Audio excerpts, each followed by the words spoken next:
Beatriz, muchas gracias y un saludo a Tomás y un saludo a todos los miembros del panel y del instituto.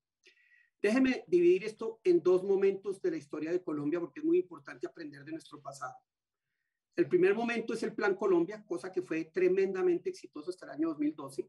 Me tocó como vicepresidente mirar y trabajar con el presidente Uribe del 2002 al 2010, lograr que la coca rebajara de cerca de 160.000 hectáreas a 60.000, es decir, venía un proceso dramático de disminución, venían un control territorial de las zonas de coca, venían una normalización de toda esta situación que no es muy, digamos, acogida por muchos de los que hoy están tan metidos en el cuento de la legalización sin mirar todos los efectos que esto tiene. Y esto iba muy bien hasta el año 2012, cuando el presidente Santos, en medio de su negociación con las FARC para que mantengan el proceso, le dice tiene que abandonar la lucha contra las drogas. Y la abandonaron. Siempre dijeron que no, pero cuando nosotros llegamos en el 2018 nuevamente, se ha desmontado toda la infantería de Marina, que era la que controlaba los ríos y muchas de las zonas donde se mueven los precursores. Habían parado la fumigación con glifosato, la erradicación se había disminuido. Y muy rápidamente pasamos de 40.000 hectáreas, donde el presidente Santos alcanzó a lograr a llevar eso, a 200.000 en el año 2018. Entonces, primera lección, esto es un tema de largo plazo donde usted va disminuyendo, pero hay que entender que si uno relaja, inmediatamente la dinámica del mercado vuelve y se toma el negocio. Y eso fue lo que pasó. En los 4 años del presidente Duque, pues no se logró nada, les soy totalmente sincero, no se logró reactivar la fumigación por todas las demandas que se ponían. Me parece que se lograron arreglar de cierta manera algunos aspectos, se paró el crecimiento que venía, pero acabamos con 210.000 hectáreas. No se logró disminuir y ahora viene el gobierno de Gustavo Petro, con el que estoy absolutamente seguro vamos a llegar a 350.000 hectáreas. Sí, el mercado lo necesita. Hoy ya estamos viendo que con las 240.000 hectáreas que vamos a terminar este año, 250.000, hay muchos campesinos que no están pudiendo vender su hoja de coca, ya está sobrando la coca. Entonces, viene una crisis en ese sentido que va a transformar el manejo, que va a generar mucha más violencia en las zonas, que va a crear unas necesidades frente a las cuales este gobierno, que lo único que ha dicho es que la legalización es lo que se necesita, que no tiene una política clara frente al control territorial, el control de la droga, va a ver cómo se va perdiendo la institucionalidad democrática, se va perdiendo el control territorial que ya está pasando y se va a ir deteriorando la calidad de vida, la calidad económica, la calidad de la prosperidad en muchas de las zonas productoras de coca. Y la segunda parte de la que quiero hablar es de algo que yo llamo la mexicanización del negocio de la coca, del negocio de las drogas en América Latina.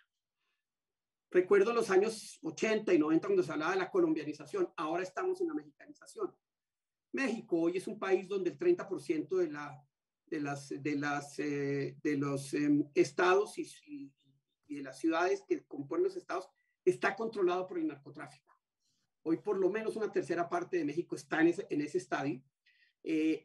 Los narcotraficantes, especialmente los dos grandes carteles que son el de Sinaloa y el cartel de Nueva Generación, han entendido que el negocio requiere control territorial, requiere control político, requiere control armado.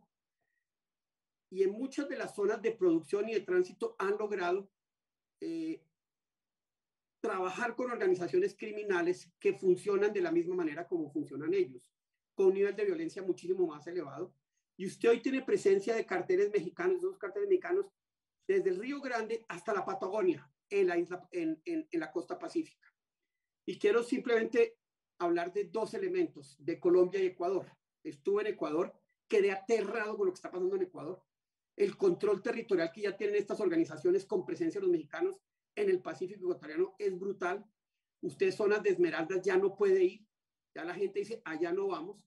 En Guayaquil, usted, que es una zona de tránsito importantísima, ya están pasando hechos delictivos que no se veían en Ecuador de tremenda magnitud.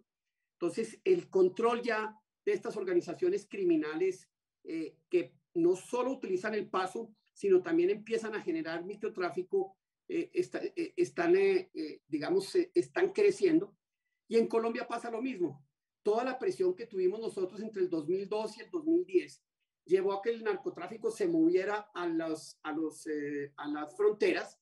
El Catatumbo hoy y el Pacífico colombiano junto con la frontera con Venezuela, con Ecuador, el Putumayo, ahí está el 80% de la coca. Mientras nosotros estábamos avanzando y controlando territorio, iban yéndose.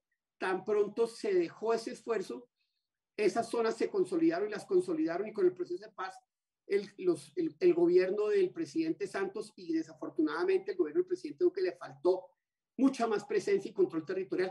Esas zonas quedaron controladas por organizaciones criminales, llámese ex-FARC, llámese disidentes de las FARC, llámese organizaciones criminales, pero con un componente fundamental, y era la presencia de estos carteles mexicanos que utilizan el Pacífico colombiano como Walmart para las drogas, donde miran la calidad del producto, donde diseñan y optimizan las rutas y donde utilizan las organizaciones. Francisco, te queda un minuto. Listo, donde utilizan las organizaciones armadas para controlar la organización política. Son pocos los departamentos, los municipios del Pacífico colombiano que no están controlados por los narcos, que no tienen el control de estas organizaciones criminales, y la influencia de estos carteles y esas organizaciones criminales en el poder político en el Pacífico colombiano es brutal. Entonces, con esta historia del pasado, esta historia del presente y con la mexicanización, que creo que va a ser el nuevo fenómeno que vamos a tener que entender y analizar para poder combatirlo, vemos un fenómeno de narcotráfico que adquiere un nivel político mucho más fuerte, que necesita ese control político y que por ende de esa manera, con el control territorial de la violencia, genera gravísimas condiciones para las democracias en la región.